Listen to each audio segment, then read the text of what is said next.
Hello. The rain was coming down in sheets, the kind that turns the world into a gray blur and makes the streetlights look like smudged halos. It was pushing midnight and I was half asleep on the couch, the TV flickering some late-night rerun I wasn't really watching. My apartment was quiet except for the steady drum of water on the roof and the occasional creak of the old wooden beams settling. I'd just pulled a double shift at the shop, wrenching on a busted transmission, until my hands smelled like motor oil and my back ached like hell. All I wanted was to crash. Then came the knock. Not a polite tap, but a frantic, uneven pounding like someone was using their last bit of strength. I bolted, upright, heart already racing. Nobody came by this late, not in this town, not at my place. I stumbled to the door, flicked on the porch light, and yanked it open. Claire was standing there, soaked to the bone, her face pale as ash. She was clutching her stomach with both arms, her dark hair plastered to her cheeks, water dripping from her chin. Her eyes, usually sharp, warm, like she could see right through you, were wide with panic. Blood stained the hem of her oversized sweater, a dark patch spreading slowly. My stomach dropped. Nathan. Her voice cracked barely above a whisper. I think I'm bleeding. I'm scared. Please. Take me to the hospital. I didn't think. I just moved. She swayed and I caught her before she hit the ground, her body light but trembling against mine. She was cold, her skin clammy under my hands. The smell hit me, rain sweat and something metallic like pennies. Blood. I scooped her up, her head lolling against my chest, and carried her to my truck. The rain soaked us both as I fumbled with the door, easing her into the passenger seat. Her breathing was shallow, ragged, like she was fighting for every gulp of air. Hold on, Claire. Just hold on, I said, my voice shaking more than I wanted. I slammed the door, ran to the driver's side, and jumped in. The engine roared to life, headlights cutting through the downpour as I peeled out of the gravel driveway. The road was slick, the wipers barely keeping up with the storm. My knuckles were white on the steering wheel, my mind racing faster than the truck. What the hell was happening, Claire and I? We were just neighbors. We'd traded maybe a dozen words in the year since I moved in. A nod over the fence, a hey when we grabbed the mail. Why me? Why was she at my door? Her hand brushed mine on the gear shift, weak but deliberate. I glanced over. Her eyes were half open, glassy, but locked on me. You're the only one I trust. She murmured, her voice so faint I almost missed it over the wind howling outside. My chest tightened. Trust? She barely knew me.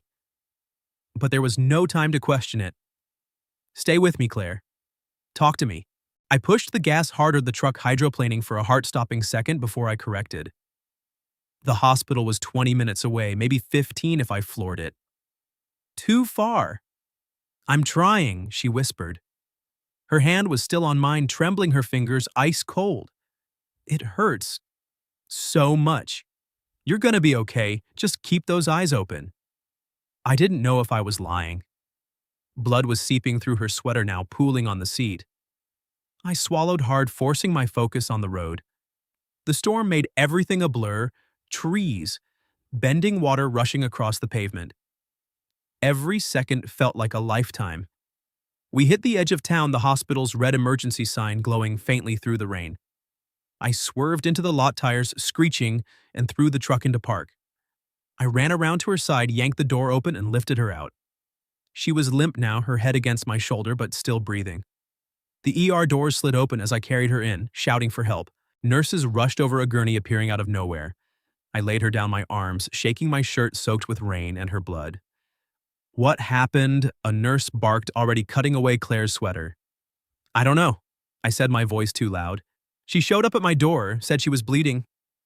She's my neighbor, Claire. I don't know her last name.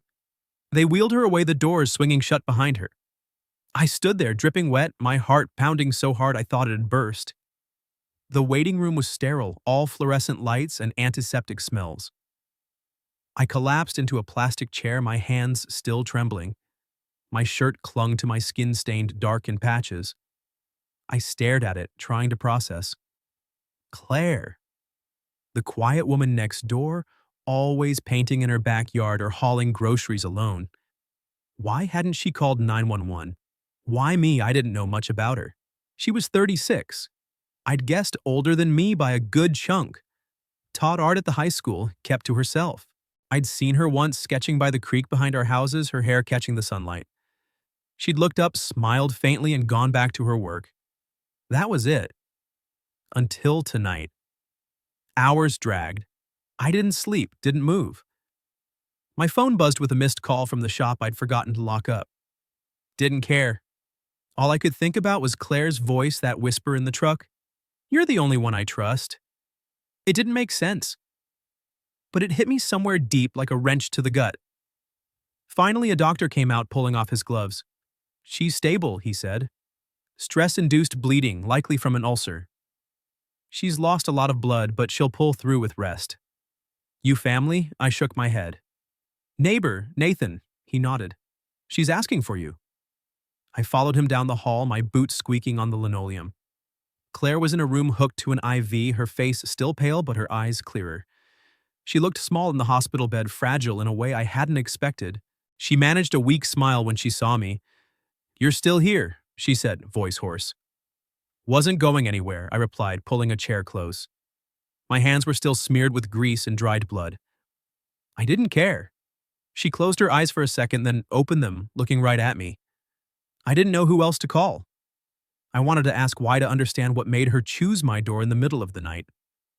But I didn't. Not yet. I just sat there, the rain still tapping the window, and wondered how the hell we'd gone from strangers to this. The fluorescent lights in the hospital room buzzed faintly, casting a cold glow over everything. Claire was propped up against the pillows, the IV dripping steadily into her arm. Her face had a bit more color now, but she still looked drained, like the night had wrung her out. I hadn't moved from the chair beside her bed, my clothes stiff with dried rain and traces of her blood. My eyes burned from lack of sleep, but I wasn't leaving. "Not yet." She shifted, wincing slightly, and her gaze landed on me. "You don't have to stay, Nathan," she said, her voice soft but clearer than it had been in the truck. "You've done enough." I leaned forward, elbows on my knees, and shook my head. "You don't have to be tough all the time, Claire." Her lips pressed into a thin line, and she looked away out the window where the rain had slowed to a drizzle. "I don't want anyone's pity," she said, almost too quiet to hear. I thought about that for a second, about the way she'd stood on my porch, bleeding and terrified, but still holding herself together. "What if someone just wants to hold your hand when you're shaking?" I said, the words coming out before I could overthink them. She didn't answer right away. Her eyes flicked back to mine, searching like she was trying to figure out if I meant it. Then, slowly, she reached out her fingers, brushing mine on the edge of the bed. Her hand was warm now, not the icy grip from the truck, but still fragile. She didn't pull away, and neither did I. We sat like that for a while, the hum of the hospital, the only sound. I didn't know what to say, and for once it didn't feel like I had to. Her hand stayed in mine, a quiet connection that felt heavier than any conversation. The doctor came by later, checking her chart. "You're lucky," he told her. "The bleeding was from a stress ulcer, bad but not life-threatening. You need rest, real rest, and no more pushing yourself. We'll keep you a few more hours, then you can go home." He glanced at me. "You driving her?" "Yeah," I said without hesitation. Claire didn't argue. She just nodded, her fingers tightening slightly around mine before letting go. By late morning, they discharged her. I helped her into a clean hospital sweatshirt, hers was ruined, and walked her to my truck. The rain had stopped, leaving the air thick with the smell of wet pine and damp earth. She moved slowly, leaning on me as we crossed the lot. I opened the passenger door and she climbed in, wincing as she settled. "You sure you're okay to go home?" I asked, starting the engine. "I just want my bed," she said, managing a small smile. "And maybe not to scare you like that again." "Too late for that," I said, pulling onto the road. She laughed, a soft sound that cut through the tension in my chest. The drive back was quieter than the mad dash to the hospital. The town looked different in daylight, all misty streets and low clouds hanging over the hills. Claire stared out the window, her hands folded in her lap. I kept stealing glances, trying to piece together the woman next to me. She was my neighbor, yeah, but I didn't really know her. Not until last night. When we got to her place, a small wooden house with a sagging porch and paint cans stacked by the door, I helped her inside. The living room was cluttered with canvases, paintbrushes, and sketches pinned to the walls. It smelled like turpentine and coffee. I got her to the couch, grabbed a blanket, and tucked it around her. "You don't have to babysit me," she said, but there was no bite in her voice. "I'm not," I said, heading to the kitchen. "But you're eating something before I go." I found a can of soup in the pantry, heated it up, and brought it over with a spoon. She took it, her hand steadier now, and ate slowly, while I sat on the arm of a chair across from her. The silence wasn't awkward, but it was full of questions I wasn't sure how to ask. Finally, she set the bowl down and looked at me. "I haven't told anyone this," she said, her voice low. "But I was married. 8 years. He was everything people thought I should want. Dr. Charming, the whole package. But he controlled everything: my clothes, my friends, even how I painted. When I left, I thought I'd never let anyone close again." I nodded, not sure what to say. Her words hung in the air, heavy but honest. "You don't have to tell me everything," I said. "I know," she said, "but I want to. You were there when I had nothing left to hide." I didn't know what to do with that. I was just a guy who fixed cars and delivered pizzas to make rent. But sitting there watching her curl up under the blanket, I felt like I'd been pulled into something bigger than me. That night, after I made sure she was settled, I went back to my place. My phone buzzed with a text from her. "Thanks for not leaving." I stared at it for a long time, my thumb hovering over the screen. Finally, I typed back, "Anytime. Call if you need me." I didn't sleep much. Every time I closed my eyes, I saw her on my porch, blood on her hands, trusting me for reasons I still didn't get. I kept thinking about her in that hospital bed, reaching for my hand, like it was the only thing keeping her grounded. The next few days, I checked on her, dropped off groceries, fixed a leaky faucet she'd mentioned. She didn't push me away, but she didn't lean in either. It was like we were both feeling out this new thing between us, not sure what it was. One evening, I found her on her porch, sketching the sunset. She looked up and smiled, not the weak one from the hospital, but something real. "You're gonna spoil me," she said, closing her sketchbook. "Get used to it," I said, sitting on the steps. She laughed, and for the first time I saw her without the weight of last night. Just Claire, my neighbor. The woman who trusted me when she was falling apart. As I walked back to my place, the streetlights flickering on, I looked through my window and saw her light still on. For the first time, she didn't feel like a stranger next door. She felt like someone I was starting to need in my life. The days after the hospital blurred into something new, something I hadn't seen coming. Claire started texting me simple stuff at first. "You eat yet?" Or "Cat's begging for treats, come over if you're free." I'd show up with a pizza or a six-pack, and we'd sit on her porch, the ocean breeze carrying the salt and pine through the air. She'd sketch while I talked about the shop, the busted carburetor I'd wrestled all day, or the guy who tipped me in loose change. It wasn't planned, but it was easy, natural. One evening, about a week after she got out, I noticed her porch light flickering like a dying bulb. I grabbed my toolbox and headed over without thinking. She was in the kitchen stirring something that smelled like garlic and tomatoes, her hair tied up in a messy bun. She looked up when I knocked on the open door. "Light's acting up," I said, holding up a screwdriver. "Figured I'd fix it before it quits entirely." She smiled, wiping her hands on a dish towel. "You're gonna run out of things to repair around here." "Doubt it," I said, climbing the stepladder I'd dragged from my place. She stood below, holding the ladder steady, her hands brushing the rungs. I could feel her eyes on me, not in a heavy way, but like she was seeing something she hadn't before. The bulb was shot, so I swapped it out the new one, casting a warm gold glow over the porch. When I climbed down, she was closer than I expected, her shoulder almost touching mine. "I used to think," she said, her voice low, "after 30, you stop feeling that spark. Like your heart just gets too tired for it." I set the screwdriver on the railing, turning to face her. What kind of spark? She didn't look away. The kind where just having someone nearby makes you feel alive again. My pulse kicked up, but I didn't move. She stepped closer, slow, deliberate, like she was giving me an out. I didn't take it. Her hand found my arm, fingers light but sure, and then she was kissing me. Not some big movie moment, just soft, real, like she'd been holding it back for years. My hands went to her waist, pulling her in, the taste of wine on her lips and the faint smell of paint in her hair. We were standing by the ladder, a half-dead potted plant on the table, a pot of pasta cooling on the stove. None of it mattered. When we pulled apart, her forehead rested against mine, her breathing uneven. I haven't done that in a long time, she said, a small laugh escaping. Me neither, I said, and it was true. I hadn't kissed anyone like that like it meant something in years. After that, things shifted. Not in a loud way, but steady. She'd text me to come over for coffee in the mornings, and I'd show up before my shift sitting at her kitchen table while she painted at the counter, her brush moving in quick, confident strokes. We'd talk about everything and nothing, her students, the way one kid painted the sky purple, because that's how it felt. My dream of opening my own shop, even if it was just a pipe dream for now. She'd laugh when I told her about the guy who tried to pay me with a broken watch, and I'd watch her eyes light up when she described a new technique she was teaching.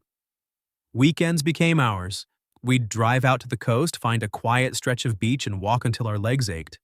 She'd pick up shells, turning them over in her hands, and I'd tease her about starting a collection. One Sunday, we hiked a trail through the forest, the air thick with moss and damp earth.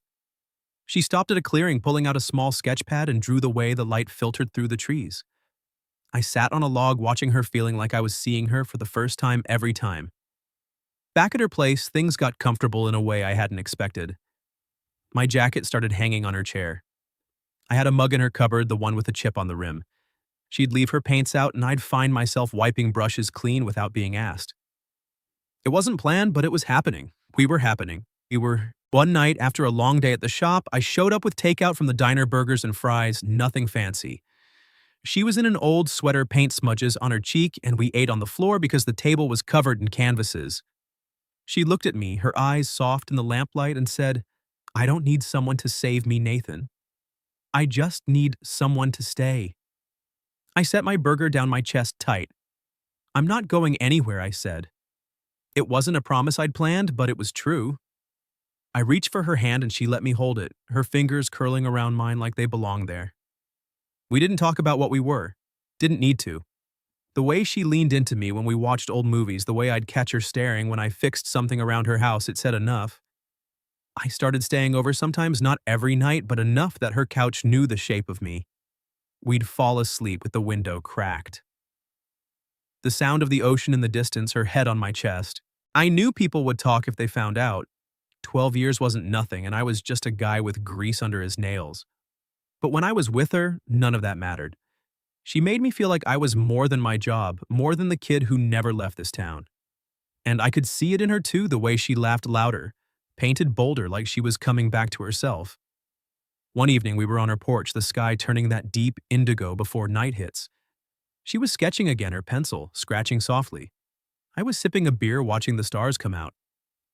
She looked over and said, "You know, I used to think love was about fireworks. Now I think it's about this." She gestured at the quiet at us at the moment.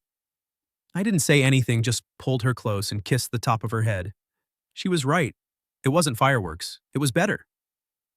The knock came on a Thursday night, sharp and impatient, cutting through the low hum of Claire's record player. We were on her couch, her legs tucked under mine, a half-empty bottle of red wine on the coffee table. She was showing me a new painting. Something abstract, all deep blues and jagged gold lines, and I was pretending to understand it while mostly just watching the way her eyes lit up when she talked about color. It was one of those nights where everything felt easy, like the world outside her little house didn't exist. Then the knock. Claire froze, her paintbrush still in hand. She set it down, wiping her fingers on her jeans, and glanced at me. "Who could that be?" she muttered, more to herself than me. I shrugged, but something in her face, tight guarded, made my stomach twist. She opened the door, and there he was. Mark. I'd never met him, but I knew the type from the way Claire's shoulders stiffened. Tall, late 40s, expensive coat, the kind of guy who looked like he belonged in a boardroom, not on a sagging porch in our nowhere town. His hair was perfect, his smile polished, but his eyes were cold, scanning the room like he owned it. They landed on me and his brow arched. "Claire," he said, his voice smooth, but edged like a knife wrapped in silk. "We need to talk." She didn't move, blocking the doorway. "There's nothing to talk about, Mark." His gaze flicked to me again, lingering. "Really? Because this," he gestured vaguely at me, at the wine, at the cozy mess of her living room, "doesn't look like nothing." I stood, my heart pounding, but my voice steady. "She asked you to leave." Mark ignored me, stepping closer to Claire. "You're throwing away everything we built for... what, a kid who delivers pizzas?" His laugh was sharp, dismissive. Do you even remember who you were? The woman I married didn't settle for this. Claire's hand found mine, her grip tight, almost painful. Her voice shook, but she didn't back down. I remember, she said. I remember being someone who almost died trying to be the person you wanted. I'm done with that. Mark's smile faded, his jaw tightening. You're making a mistake. You'll regret this. The school, your reputation, all of it, you think people won't talk when they find out you're sleeping with the help. The words hit like a slap, but Claire didn't flinch. I regretted 8 years of my life living for your approval, she said. I'm not doing it again. He stared at her, his composure cracking for the first time. You're going to throw it all away for him. He jabbed a finger in my direction, his voice rising. He's a nobody, Claire. A grease monkey with a pickup truck. What's he going to give you that I couldn't? I stepped forward close enough that he had to look at me. She doesn't need anyone to give her anything, I said. She's already got everything. She just needs someone who doesn't try to take it away. Mark's eyes narrowed, but he didn't have a comeback for that. He looked back at Claire, his voice dropping to something almost pleading. This is insane. You're not this person. No, Claire said, her voice steady now. I'm finally the person I was supposed to be. He stood there a moment longer, like he was waiting for her to change her mind. When she didn't, he turned, his coat flapping as he stalked back to his sleek black sedan parked in the driveway. The engine roared as he peeled out, leaving the smell of exhaust and the echo of his words. Claire closed the door, leaning against it, her breathing uneven. I didn't move, didn't know what to say. The air felt heavy, charged with everything that had just happened. She slid down to the floor, her knees pulled to her chest, and for a second I thought she might cry. But she didn't. She just looked up at me, her eyes searching. Nathan, she said, her voice barely above a whisper. Are you sure about this about us? If people find out, if he makes trouble, you could lose everything too. I knelt in front of her, taking her hands in mine. They were cold, trembling. I'm not losing anything, I said. I'm a mechanic with a rented house and a truck that's older than I am. What's he gonna take, my socket wrenches? She laughed, a small, broken sound, but it was real. You know what I mean? The town, your friends, your life here. I'm 12 years older than you. People will talk. They'll judge. Let them, I said. I don't care about the town. I care about you. She shook her head, not in disagreement, but like she was trying to process it. Why me, she asked. You could have anyone. Someone your age, someone easier. I thought about that, about the girls I dated before, quick flings, nothing that stuck. None of them had ever looked at me like Claire did, like I was more than the sum of my calloused hands and late-night shifts. Because you're real, I said. You don't pretend. You don't need me to be anything I'm not. And when I'm with you, I feel like I'm enough. Her eyes softened and she leaned forward, resting her forehead against mine. I don't want to drag you into my mess, she whispered. You're not dragging me anywhere, I said. I'm choosing this. I'm choosing you. She didn't say anything, just pulled me into a hug, her arms tight around my neck. I held her there on the floor, the record still spinning in the background, some old jazz tune filling the silence. I could feel her heartbeat fast but steadying, and I knew she was scared. Hell, I was too. But I wasn't walking away. That night I stayed.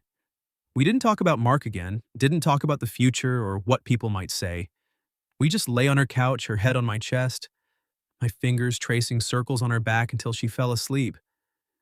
I stared at the ceiling, the weight of her words, I'm done with, that echoing in my head. She'd stood up to him, to everything he represented, and she'd done it holding my hand. I didn't sleep much. My mind kept replaying his voice, his sneer, the way he'd looked at me like I was nothing. Maybe I was to him, but to Claire, I was something. And that was enough to keep me there, in her house, in her life, no matter what came next. The weeks after Mark's visit settled into a rhythm that felt like ours, not borrowed or forced. Claire went back to teaching, her mornings filled with kids and chalk dust, her afternoons with sketches and the smell of acrylics. I threw myself into the shop, saving every extra dollar, and by the end of the month I'd signed a lease on a small garage space downtown. Nothing big, just 2 bays, a flickering neon sign, and a counter I built myself from scrap wood. It wasn't much, but it was mine. Our morning started the same, Claire pulling up in her old Subaru, a paper cup of coffee in each hand, her hair still damp from the shower. She'd lean against my truck while I finished wiping down a customer's tires, and we'd talk about nothing: the weather, a student's terrible portrait of their dog, the way the ocean looked that morning. No one at the shop asked questions, and if they noticed the way she lingered, they didn't say it out loud. The town was small, though, and whispers have a way of traveling. A parent at Claire's school raised an eyebrow when they saw us at the grocery store, my hand on the small of her back as I reached for cereal. The guy who owned the diner gave me a look when Claire started sitting in my booth every Saturday, but no one said anything to our faces. Maybe they didn't know what to say. Maybe they didn't care as much as we thought they would. One rainy afternoon, I was under a sedan wrestling with a rusted bolt when Claire showed up. She stood in the doorway of the garage, an umbrella dripping in her hand, her coat speckled with rain. I slid out from under the car, wiping my hands on a rag, and grinned. "You're gonna ruin those shoes." She looked down at her boots, then back at me, a smile tugging at her lips. "Some things are worth it." I walked over, taking the umbrella from her, and she stepped inside, the rain drumming on the metal roof. "What's up?" I asked. She didn't answer right away, just looked around the shop tools, scattered a radio playing low, the smell of oil and coffee in the air. "You did this?" she said, her voice soft but sure. "You built something." "It's just a garage," I said. But her words hit me anyway. "No," she said, stepping closer. "It's you. It's what you do." I didn't know what to say to that. She reached into her bag and pulled out a small key, silver, and worn the kind that opens an old lock. "Spare to my place," she said, "in case you ever want to stop knocking." I took it, my fingers brushing hers. "You sure?" "I'm sure," she said. "I don't want you to be temporary." I slipped the key into my pocket, my chest tight. It wasn't a ring or a promise, but it was something. It was us. That night we drove out to the cliffs, the rain finally easing into a mist. We sat in my truck, the windows fogged, the ocean crashing below. She leaned against me, her head on my shoulder, and we didn't talk much. Just listened to the waves and the hum of the engine cooling down. I thought about the night she showed up at my door bleeding and scared, and how far we'd come without ever really planning it. "You remember that night?" she asked, her voice cutting through the quiet. "Which one?" I said, knowing exactly what she meant. "The night I banged on your door like a lunatic." She laughed, soft and real. "I thought I was dying." "You weren't," I said, my hand finding hers. "You were just starting." She turned to look at me, her eyes catching the faint light from the dashboard. "I thought I'd lost everything," she said. "My marriage, my confidence, my self. But that night when you carried me to your truck, I realized I still had something left. I just didn't know what it was until you stayed." I swallowed hard, my throat tight. "I didn't do anything special." "You did," she said. "You stayed." I pulled her closer, her hair damp against my cheek, the smell of rain and her shampoo filling the cab. "Thanks for knocking," I said, my voice low. She laughed again, the sound warm and full. "Anytime." We didn't make big plans, no talk of marriage or moving in together, no need to label what we had. The town could talk all they wanted. We had our mornings with coffee, our evenings with takeout, and her sketches scattered across the table. I had my shop, she had her classroom, and we had each other. That was enough. Some nights I'd stay at her place, waking up to the sound of her moving around the kitchen, humming off-key to whatever was on the radio. Other nights, she'd end up at mine, curled on my couch with a book, my dog-eared repair manual stacked nearby. We didn't need to announce it to the world. The way she looked at me when I fixed her porch step, the way I caught her smiling when I brought her a burger. After a long day, it said everything. One morning as the fog rolled in off the ocean, Claire showed up at the shop with 2 coffees and a paper bag of donuts. I was elbow deep in an engine, but I wiped my hands and met her at the counter. She leaned across, kissing me quick, not caring who saw. "You're gonna make me fat," I said, taking a donut. "Good," she said, more to hold on to. I laughed, pulling her close, grease and all. Life wasn't perfect. The shop barely broke even some weeks, and Claire still had days where the weight of her past crept in. But we had this morning's rain each other. And for the first time, I wasn't just getting by. I was living.